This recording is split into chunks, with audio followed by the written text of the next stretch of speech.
Right now, everyone's talking about 2016 like it was some kind of golden age.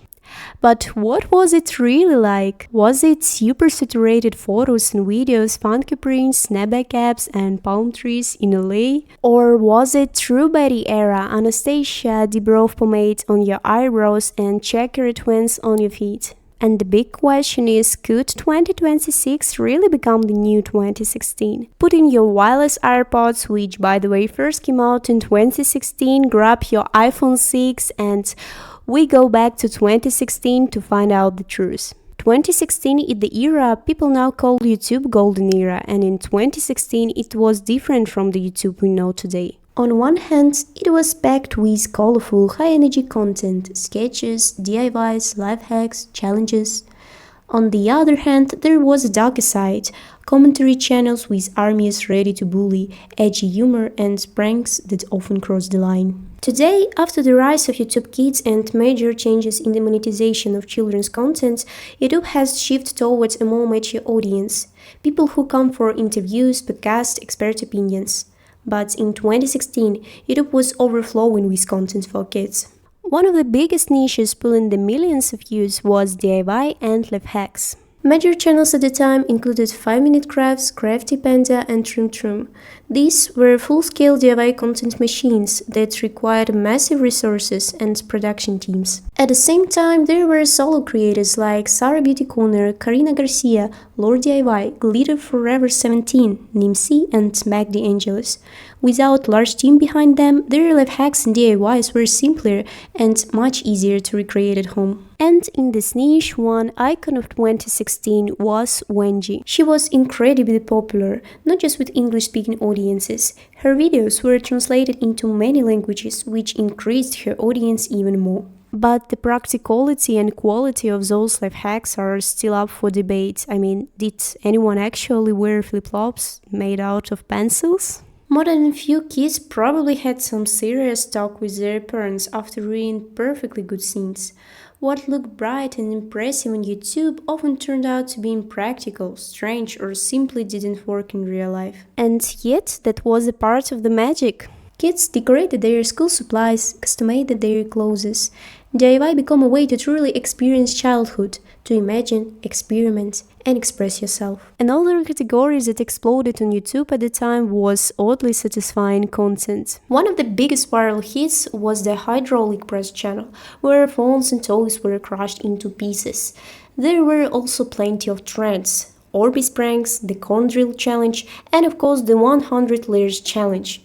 That year, creators covered themselves in 100 layers of lipstick, nail polish, or even clothing, just to see how ridiculous the final result would look.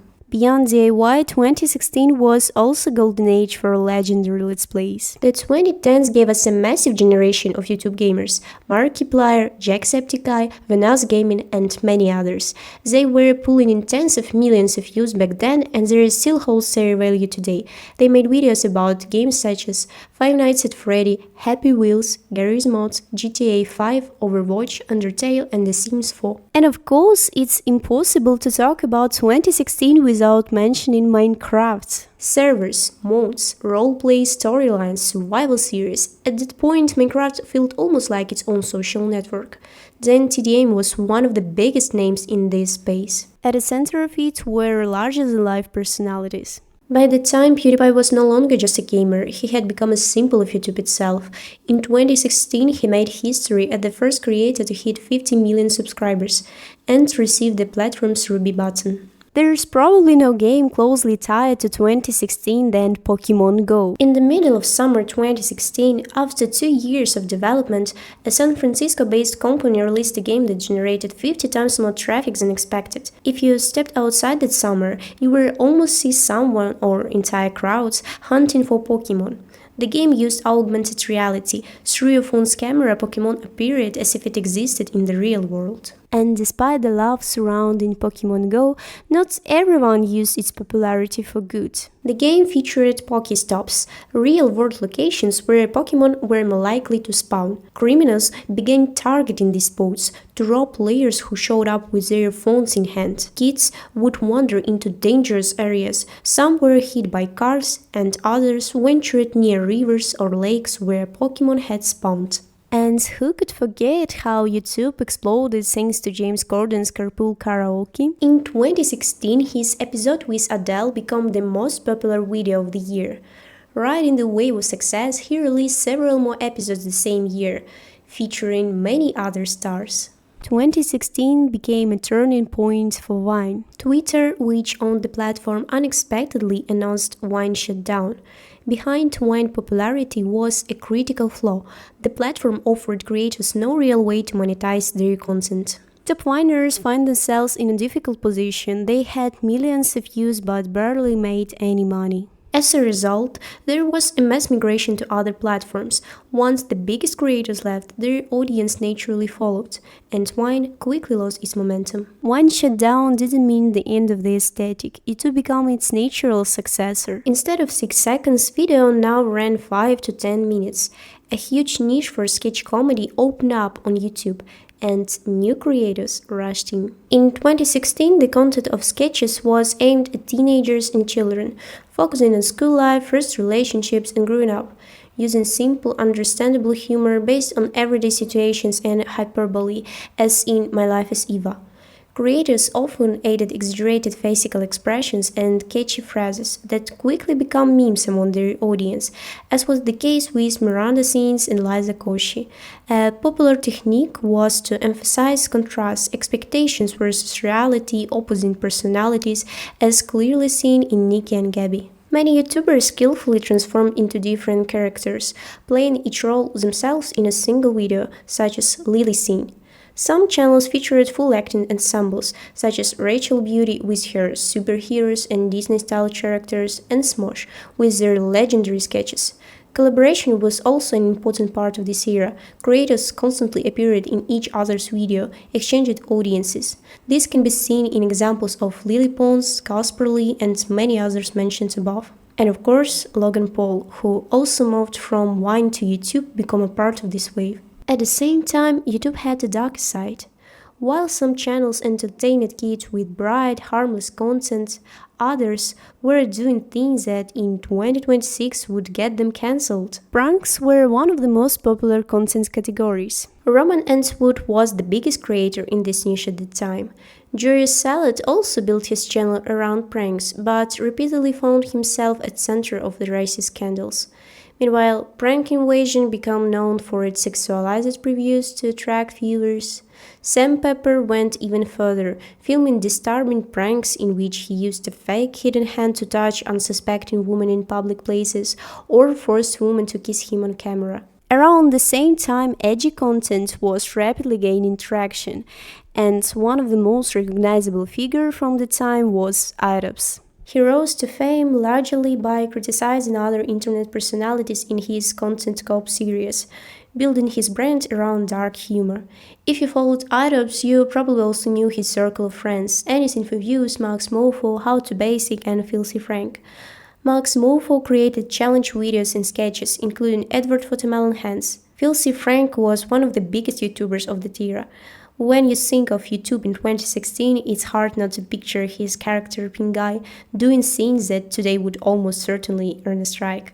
Another highly toxic yet popular niche in 2016 was commentary channels. Keemstar became one of YouTube's most controversial figures through his news show Drama Alert. At one point, he falsely accused a man named Tony of being a PDF after confusing him with someone else. Rice Gum had a series called This Kiss Must Be Stopped, where he mocked children in line, unfortunately a common trend at the time. Great Andre stood out with his minimalist MS Paint style animations. Pyrocynical was also a popular commentary creator in 2016, though he was frequently accused of copying Livy Is Here. Today, Livy Is Here is remembered as one of the most iconic YouTubers of 2016. He built his channel around commentary content and even cultivated a massive fanbase known as the Reptilian Army. Unfortunately, that fanbase often harassed the people he criticized in the comments. By today's standards, he would almost certainly be cancelled for targeting children and people with disabilities. But, as I said before, 2016 was a very different time. In many ways, it was last year when edgy channels could openly profit from that kind of content. Starting in 2017, the massive wave of demonetization hit the platform, and many channels like Leafy's either disappeared entirely or were forced to completely reinvent themselves. And of course, beauty content was legend of its own in 2016. That year, beauty industry experienced a true boom thanks to YouTube and Instagram. One of the most defining faces of that era was Jeffree Star. He was also one of the first influencers to prove that a creator could do more than promote cosmetics. They could build their own brand. In 2016, Jeffree Star Cosmetics was the setting tone for the industry. At the same time, Huda Kattan was rapidly rising to fame. Her brand Huda Beauty became a prime example of how expertise and deep understanding of your audience can grow into one of the most successful beauty businesses. Nikki Tutorials became one of the brightest stars of 2016, and she remains influential to this day. Meanwhile, one of the most controversial makeup artists of the time was James Charles. Also, his skills were not yet considered the best in 2016. He was already attracting a lot of attention and, like Nikki, has managed to maintain significant popularity to this day. Other influential beauty bloggers in 2016 included Patrick Starr, Manny Mua, Jaclyn Hill, Carly Bible, and Jackie Anna. But perhaps no one was more iconic or more influential in beauty industry of 2016 than Kylie Jenner. Her King Kylie era had already begun in 2015 when she launched her own cosmetics brand and kicked off a massive promotional campaign. At the time, she insisted her fuller lips weren't the result of the lip fillers, but rather a carefully crafted lip combo, and that claim only made her lip kits even more popular. Social media didn't just help her build a successful businesses. It allowed her to form an almost unbreakable bond with her fans. If anyone so much as suggested she had lip injections, thousands of supporters would immediately jump in to defend her. Her influence was so powerful that she became a modern beauty standard. People genuinely called her the most beautiful woman in the world. She was admired, copied, and endlessly referenced. From around 2014 to 2018, Instagram transformed into a platform where everyone chased a single, perfectly curated aesthetic. By 2016, it had become trendy to edit every photo in the same style and color palette. The most popular tool for this was VS Code, so popular that people created and shared entire editing recipes.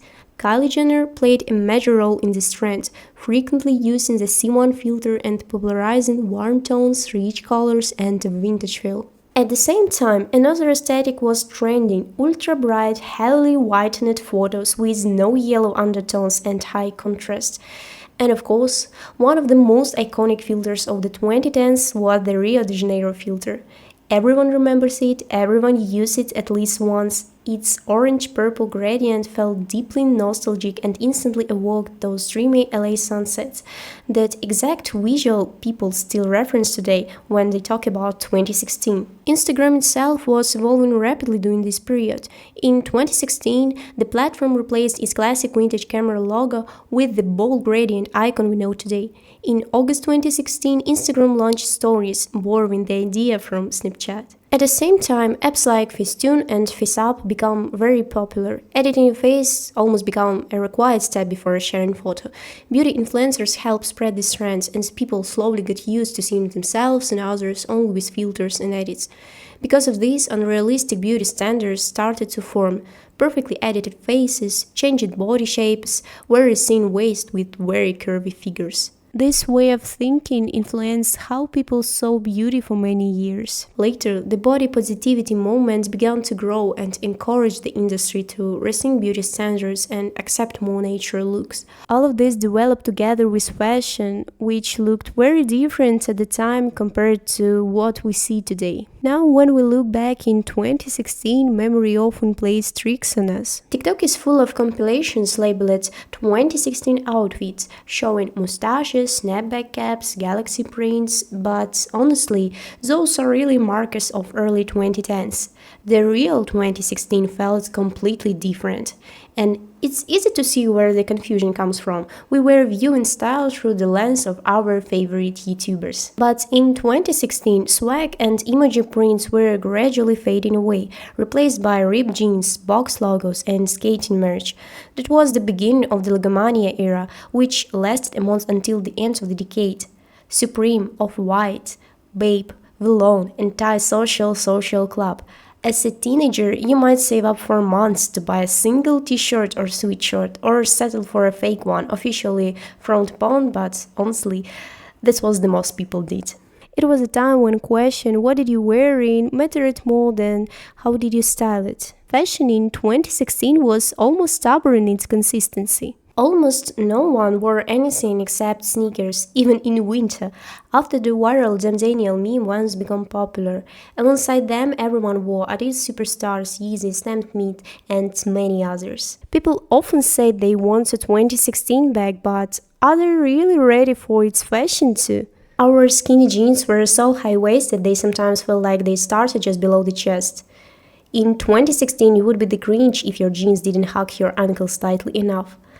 The most freedom we allowed ourselves back then was mom jeans, and even those seemed incredibly wide. Ripped and lattice trim tops added a soft, delicate touch to those outfits, while American Eagle soft and sexy t-shirts made them feel cozy. Lace-up shirts paired perfectly with pencil skirts, and of course, chokers. The most popular ones were black ribbon chokers, plastic tattoo-style stretch chokers, or shiny pop star-inspired versions. It's impossible to imagine 2016 without them. Not everyone lived in a world of sneakers. Slim, heeled over-the-knee boots were hugely popular. They looked incredibly and were often worn with oversized t-shirt dresses or skinny jeans. A summer alternative was strappy heels, a kind of evolution of the gladiator sandals from the early 2010s. At the same time, everyone loved fuzzy slides, often paired with the fluffy pompons, another defining symbol of the late 2010s. Soft textures were everywhere. Crushed velvet appeared in dress, tops, shoes, and even home decor like pillows. Snapbacks gradually gave way to the classic baseball caps. Victoria's Secret was at the height of its popularity. Their pink scents were literally a teenage dream. Instagram had a powerful influence on beauty standards and silhouettes. Bodycon dresses that emphasize curves become mainstream, and matching sets become a signature look of Instagram baddies. Outwear had its own identity too.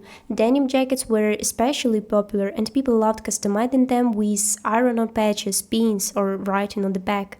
Another staple was the bomber jacket, which today is almost automatically associated with 2016. Makeup in 2016 was a legend in its own right.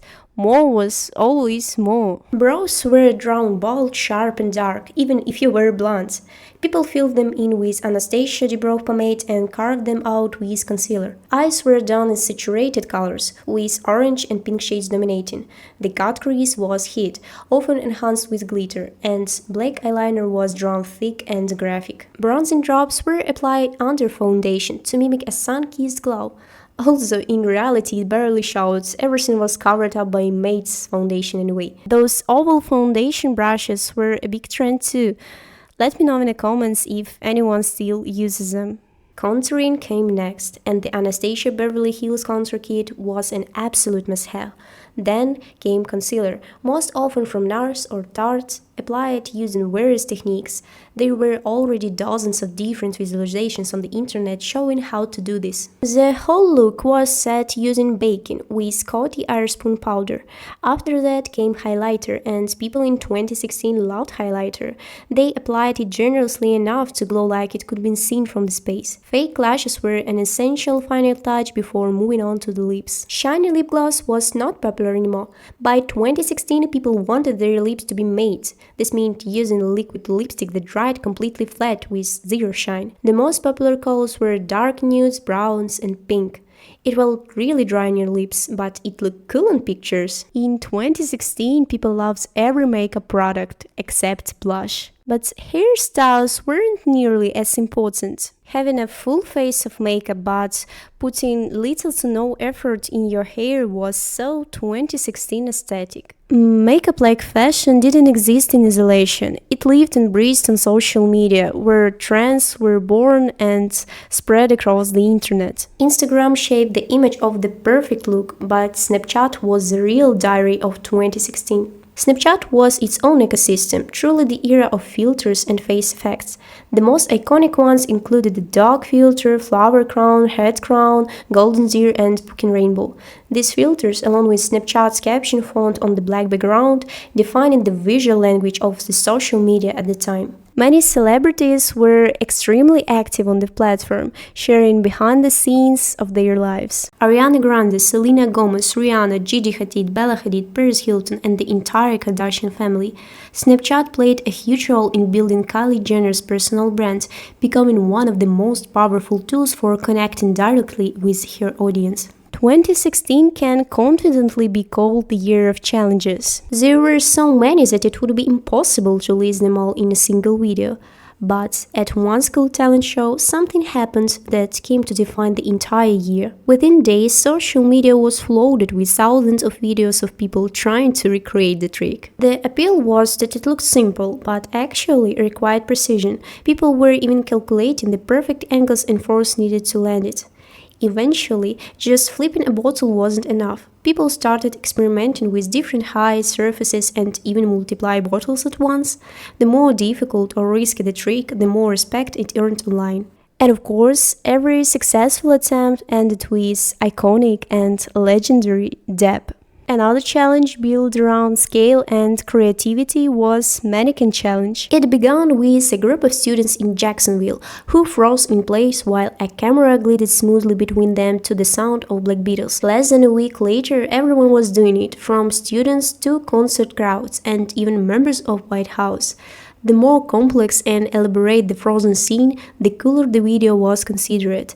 This was before AI, so people had to come up with genuinely creating ways to freeze moments in real life. Dance challenges were everywhere too. Juju on the Beach showed the music industry that viral momentum could be even more powerful than traditional promotion.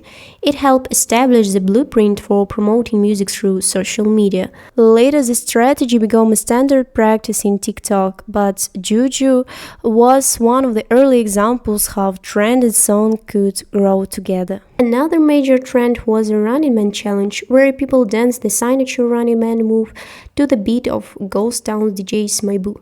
Around the same time, videos featuring inflatable T-Rex costumes or dancing mannequin heads went viral. At the peak of that era, humor was simply putting mannequin head on your hoodie was enough to make people laugh. The most iconic device of 2016 was hoverboards. Every kid wanted one. They were everywhere, and riding one around your neighborhood or a shopping mall felt incredibly cool. Hoverboards exploded popularity almost overnight, but their decline was just as fast. At first they seemed futuristic and exciting, but over the time people realized they weren't very practical. They struggled on uneven surfaces, weren't ideal for longer distances, and reports of battery fires, often caused by low-quality models, seriously damaged their reputation. And finally, let's not forget about legend that few people talk about now, but in my opinion, it was one of the clearest symbols of 2016. I have a pen. I have an apple. Oh, apple pen. The video went viral so quickly that its creator, Pico Taro, set a world record for the shortest song ever to enter the Billboard Hot 100. Even Justin Bieber tweeted about it. Memes weren't just a part of history, they actively changed people's lives. Take Dem Daniel, for example. It brought Daniel Lara so much fame that he was included in a list of the 30 most influential people on the internet. The video went so viral that sales of the Vans sneakers he wore skyrocketed, and the president of Vans personally thanked him for it. That single meme influenced not only the company's trajectory, but global fashion trends as well. Even now, when people talk about 2016, 2017, or even 2019, those iconic ones one of the biggest trends from that era. But there was one person who could easily be called a meme-generating machine. Drake. By 2016, the meme based on his Hotline Blink music video was already legendary, instantly recognizable, and widely used. Around the same time, other Drake-related memes took off, like "Get You a Man That Can Do Both" and the "Views" meme. Probably the most controversial meme was Pepe. At first, Pepe was just a sad, relatable character, but he became so viral that everyone was posting him, even celebrities like Katy Perry and Nicki Minaj. That level of mainstream attention didn't sit well with certain internet communities, who began deliberately reshaping Pepe into something more provocative by placing him into political and extremist contexts. Things escalated so far that by the end of 2016, the Anti-Defamation League added Pepe to its hate symbol database. Eventually, Pepe's creator Matt Fury stepped in and tried to reclaim his creation. He symbolically killed Pepe, then later reviewed him in a more positive light. Over time, those efforts succeeded. Pepe was removed from the hate symbol list, but the meme remained permanently split between two identities, an extremist symbol for some and simply and harmless sad frog for everyone else. At the same time, another frog meme was hugely popular: Dead Boy. Its story mirrored Pepe's in some ways, but with key differences. That boy began as a phrase that could be attached to almost anything, and only later became associated with the now famous gif of a frog riding a unicycle. People loved that boy precisely because it was so absurd and meaningless it didn't need to say anything at all. But after an article titled "The Enduring Legend of That Boy, the Unicycling Frog" was published, the meme exploded even further. Google searches for that boy increased by 400%. Ironically, just like with Pepe, this level of popularity caused backlash among internet geeks, who began rejecting memes simply because it had become too mainstream. Looking back, it almost feels like we had obsession with frogs in 2016, because the next meme we will talk about is Good Kermit versus Evil Kermit. Evil Kermit represented the voice of temptation, the darker side inside of us. It perfectly captured the inner conflict people experience every day. It's also impossible to ignore the iconic online comic This Is Fine. You might be surprised to learn that it actually has more than 2 panels. It became so popular because it reflected how many people felt at the time, that 2016 was chaotic and often absurd, because there were also deeply emotional events that left a lasting impact on internet culture. One of the most significant was Harambe, the gorilla who was shot in May 2016 after a young boy fell into his enclosure. His death sparked an enormous wave of public reaction. Many people believe the situation was handled unfairly, and some were convinced that Harambe had been trying to protect the child. As emotions spread online, Harambe became a meme that balanced genuine grief with absurd humor. 2016 also gave us countless amounts of memes that expressed emotions instantly without needing explanation. The most iconic were Arthur's Fist, Chewbacca Mom, Confused Mr. Krabs and Sponge Jar, Michael Phelps' Stank Face, Crying Jordan, and many more. The internet was overflowing with memes and even mashups of different memes.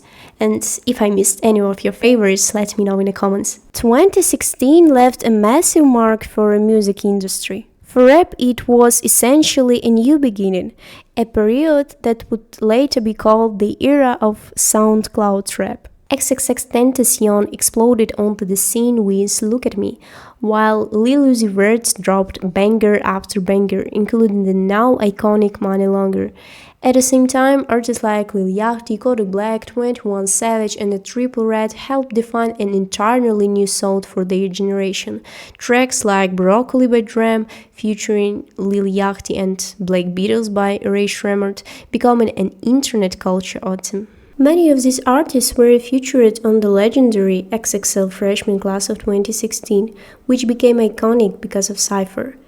At the same time, fans split into two camps: supporters of old-school rap, which emphasized lyrical complexity, and a new wave of listeners who embraced mumble rap, a style focused more on the sounds, melody, and atmosphere. This shift was closely tied to the rise of SoundCloud as the primary platform for organic artist growth, while streaming services like Spotify and Apple Music steadily replaced CDs. Meanwhile, 2016 was also a good year for already established artists. Travis Scott released Birds in the Trap Scene McKnight, featuring the atmospheric hit Goosebumps.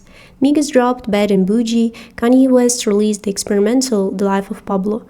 Post Malone made a defining statement with Tony, and Frank Ocean released Blunt, that many still consider one of the most influential projects of the decade. Beyoncé released her Grammy-winning album Lemonade, while Justin Bieber dominated the charts with Sorry and Love Yourself. Around the same time, the Chainsmokers released Closer with Halsey and Don't Let Me Down with Daya. Rihanna released her album Auntie, which remains her most recent full-length album to this day. Other standout hits included Cheap Thrills and Unstoppable by Sia, Alone by Alan Walker, and Work From Home by Fifth Harmony. It was almost impossible to go to a party without hearing Bon Bon by Era Estrafi, whose iconic green parka with pink fur became a trend. The dance scene was equally dominant, driven by tracks like This Is What You Came For, In the Name of Love, Rockabye, and Can't Stop the Feeling. The more emotional and alternative side of 2016 was captured in I Took a Pill in Ibiza, while Heathens and Human added darker tones to the year's soundtrack. The year was also defined by major album releases, including 24K Magic by Bruno Mars, Dangerous Woman by Ariana Grande, and Starboy by The Weeknd, which became most streamed hit of 2016. Many of great titles were released, and a lot of them remain popular to this day. The first game that comes to mind is Overwatch. It was one of the first hero shooters to offer not just fast-paced dynamic combat, but also rich character backstories and a fully developed original universe. The world of the game extended far beyond gameplay itself, with cinematic shots on YouTube that helped players connect with the characters on a much more personal level. Another major January release was The Witness, an intellectual puzzle game that offered no instructions or guidance. Players were left to explore a mysterious island and solve hundreds of puzzles entirely on their own. The game was built around moments of sudden realization. You could spend hours stuck on a puzzle only to step away, notice a detail in the environment from a different angle, and suddenly understand the solution. In February, Stardew Valley was released, a game created entirely by one person, Eric Baron. He handled everything himself: coding, pixel art, music, and sound design. This gave the game emotional depth. Unlike typical farming simulators, its characters had complex personal stories that explored matures themselves, like depression, alcoholism, loneliness, and self-discovery. The game never punished players for taking things slowly, and its retro visuals combined with soothing music created an almost therapeutic experience. One of the reasons it remains beloved today. March 2016 brought the release of Clash Royale, which quickly became a genre-defining mobile game. It introduced a unique blend of card mechanics and real-time arena combat. Every decision happened instantly, requiring intense focus, strategic thinking, and careful resource management, balancing offense and defense with limited elixir. Its accessibility combined with deep tactical complexity made it hugely popular among casual players and competitive esports audiences alike. That same spring, Dark Souls 3 was released, serving as the perfect culmination of the series. It blended the heavy, haunting atmosphere of the original game with the faster-paced combat style of Bloodborne. The world itself felt like it was approaching its final moments. Everything was covered in ash, the sun hung in the sky like an open wound, and you played as Unkindled, tasked with declining the fate of the last remaining flames of civilization. In May, Uncharted 4: A Thief's End brought Nathan Drake's story to a close, combining cinematic storytelling with deep emotional weight. Later that year, Forza Horizon 3 offered players a vast open-world set in Australia, filled with freedom and exploration. Meanwhile, Battlefield 1 surprised players by returning to the setting of World War I, delivering massive multiplayer battles across multiple connected fronts. Attacking teams pushed forward to break through defensive lines, while defenders fought desperately to hold their final positions.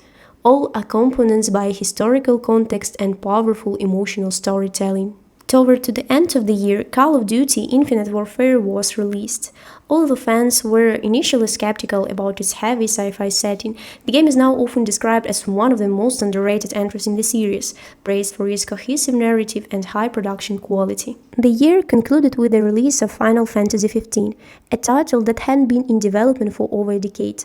It became especially memorable for its emotional story about friendship between four companions and its powerful sense of embarking on a long, meaningful journey together. 2016 was an outstanding year for entertainment, with major releases across animation, blockbuster cinema, and streaming. Animation dominated pop culture with films like Finding Dory, Zootopia, Moana, and The Secret Life of Pets. Fantasy and adventure also thrived with The Jungle Book, Miss Peregrine's Home for Peculiar Children, and Fantastic Beasts and Where to Find Them.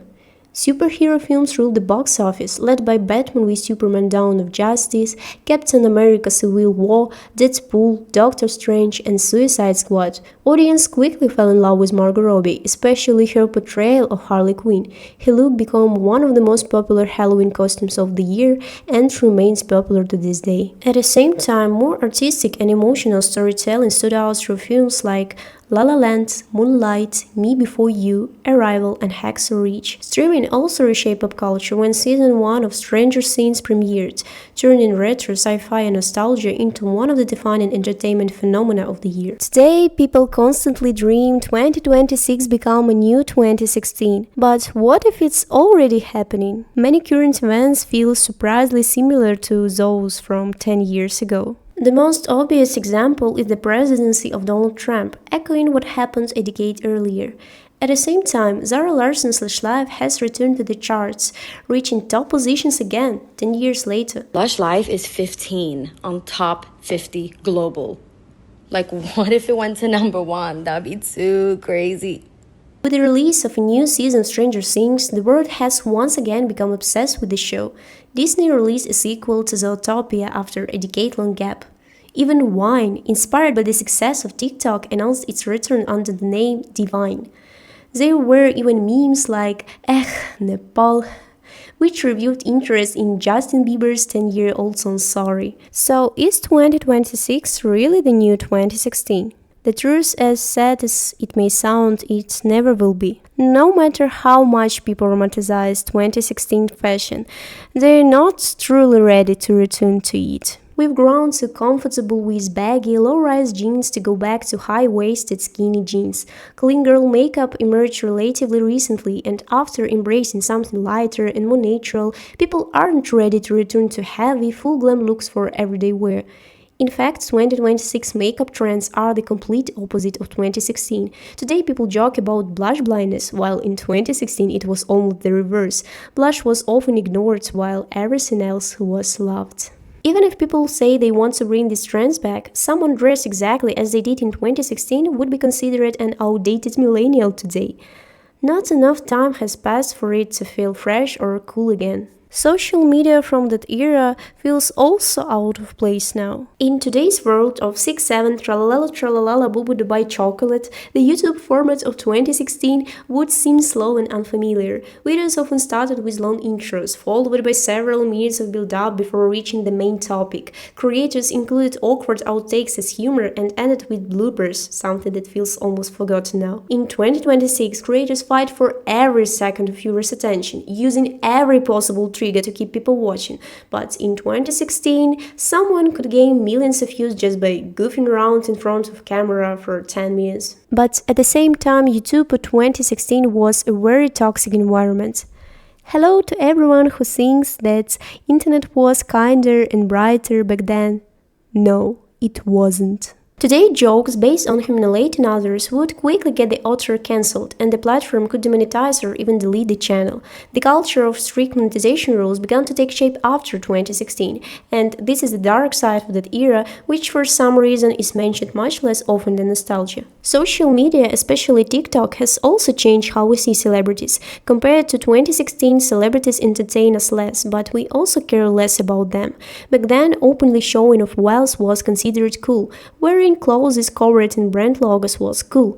In contrast, 2026 promotes values like frugal chic and mindful consumption. Buying unnecessary things is seen as wasteful while quality matters more than logos. In 2016, the Kardashian family represented the peak of flashy wealth. The era of King Kylie wouldn't resonate the same way today. But when people say they miss 2016, they're not just missing the trends, they're missing what the time represented. It was one of the last years before massive global changes, political, economic, and personal. 2016 wasn't perfect, no year ever is, but people remember it perfect because life felt simpler. We weren't as addicted on our phones or social media. Many adults today are nostalgic for their teenage years, a time when they could live in a moment without worrying about bills, responsibilities, or the pressure to constantly achieve more. Times have changed. There never will be another 2016, just like there never will be another 2026. So instead of trying to recreate the past, maybe the best thing we can do is to make 2026 so vivid, meaningful, and unforgettable. Then 10 years from now, people will look back and say, wow, it was incredible year. Like this video if you like it, subscribe to my channel and share your thoughts in the comments. And I see you next time. Bye bye.